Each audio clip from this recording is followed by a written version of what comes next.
Good day, I am Pilit from BSE Designs 3B and I'm going to show you how we can easily derive the time dilation equation. We will consider this illustration on the left first.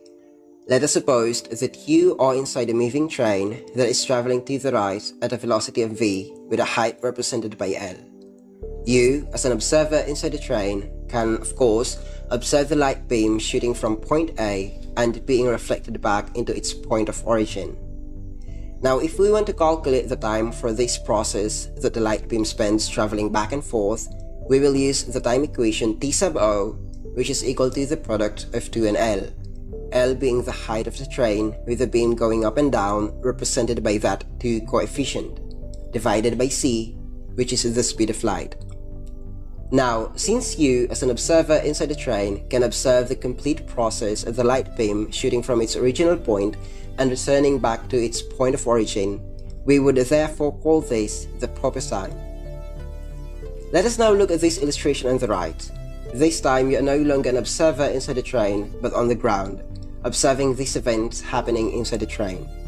Because the train is moving to the right with a velocity v, the light beam now has to travel diagonally from point A to somewhere on top before hitting the ground somewhere far from its point of origin.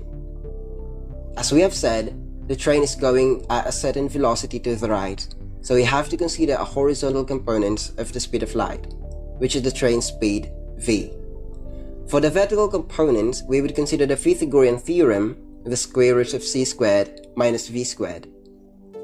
Now, if you want to figure out the time spent by this light beam for the entire process based on your perspective as an observer on the ground, we would use the time equation T, which is equal to the product of 2 and L, divided by the square root of c squared minus v squared. As an observer on the ground, you have noticed that the light beam released from point A did not actually come back to its point of origin and just landed somewhere else. It has a different starting point and an end point, so we call this time the measured time. To figure out the relationship within these two formulas, we divide proper time by the measured time, and we'll get the square root of c squared minus v squared divided by c, which simplifies to the square root of 1 minus v squared divided by c squared. We could also be more specific.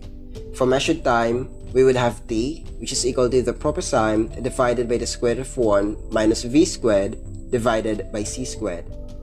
For the proper time, we would have T sub O, which is equal to the measured time, multiplied by the square root of 1 minus v squared divided by c squared.